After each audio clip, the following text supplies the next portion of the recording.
Now, I had spoken yesterday about the fact that The Guardian recently reached out to average, everyday, normal Trump supporters, if such a thing is a thing. But anyway, they were talking to the voters here in the United States who do support Donald Trump.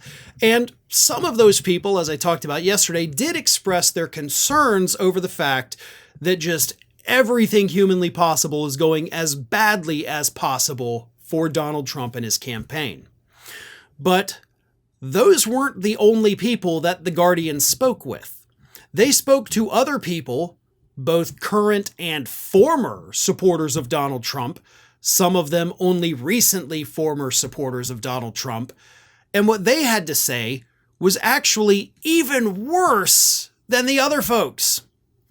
It all started with a woman who only wanted to be identified by the name Jenny.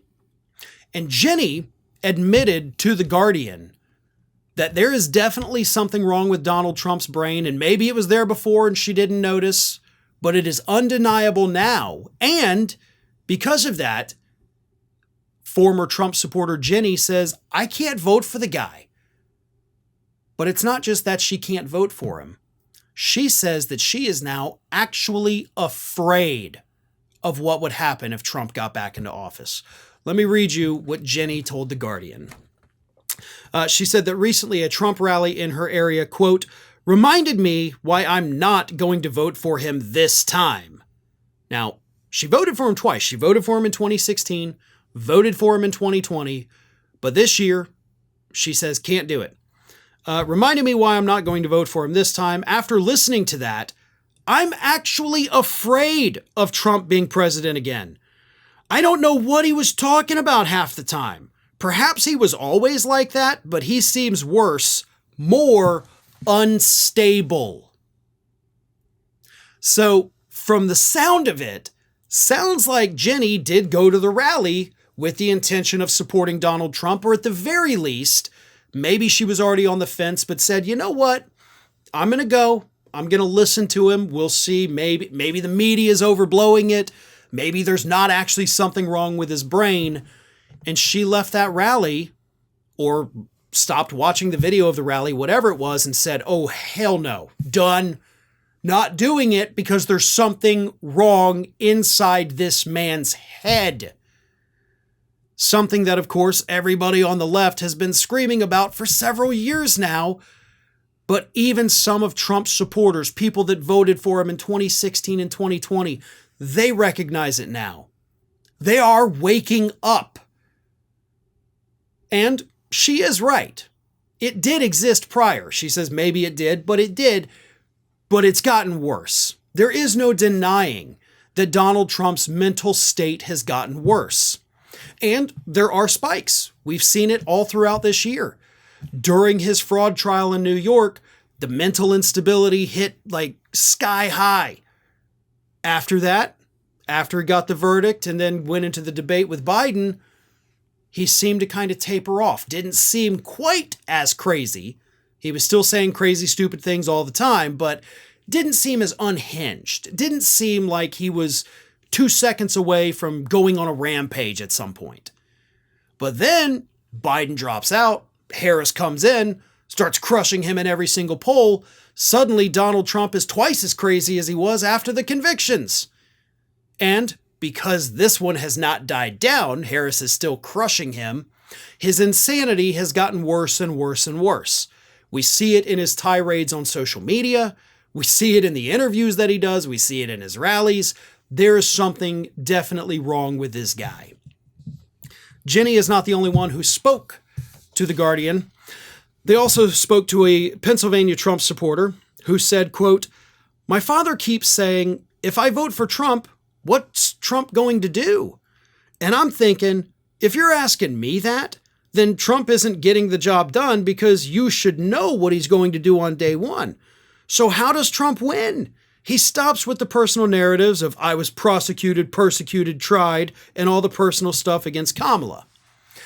Which, of course, as I've spoken about at length, is never going to happen. But these are cracks. You know, one of them is not just a crack. It is a chip that fell off. Jenny says she's never voting for Donald Trump again. She's done with it because of the mental instability. Full kudos for that. Thank you. Welcome to reality. The other guy's like, listen, my dad might vote for him, but dad's also asking, what's Trump going to do? What are his plans? What is going on? Why isn't he talking about it? And I got to sit here being a campaign spokesperson? No, that's not my job. And you know what? He is right. It is not his job. I remember back in 2016, during that election, Hillary versus Trump, right? A lot of people were getting angry that Hillary's supporters were not doing a better job of going out there and convincing Trump supporters to switch sides. And I had said at the time, I was like, that's not the job of the people. You know, I guess to a degree, some people do think it is the job of everybody else, but it is ultimately the job of the candidate. You have to sell yourself. You can't rely on 333 million Americans to go out there and do your job for you. You have to be the one to go out there and campaign.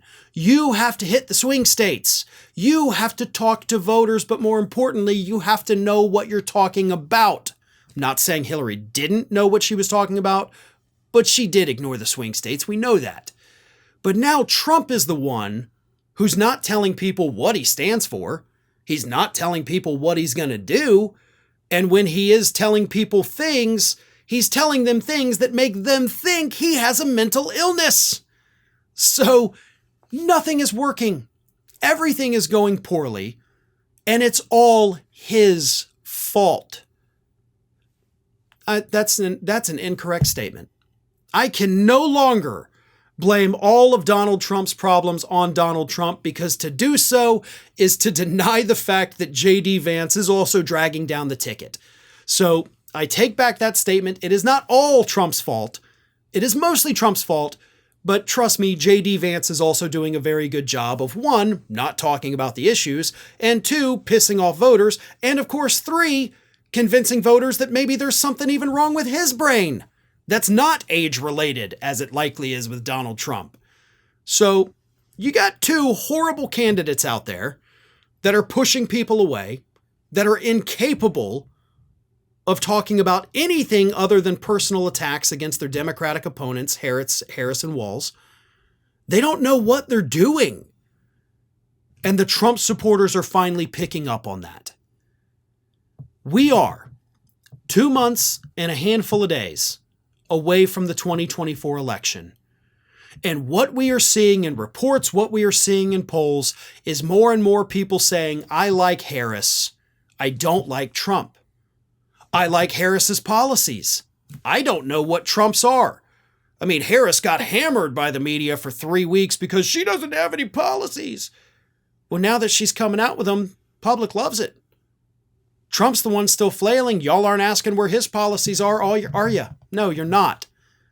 Kind of seems like a one-sided attack there. But don't worry, because even if the media is not talking about Trump's lack of policies, his voters, his own supporters, see the problem, and it's causing tremendous fractures in his base of support. Hi, everyone. This here is little Athena.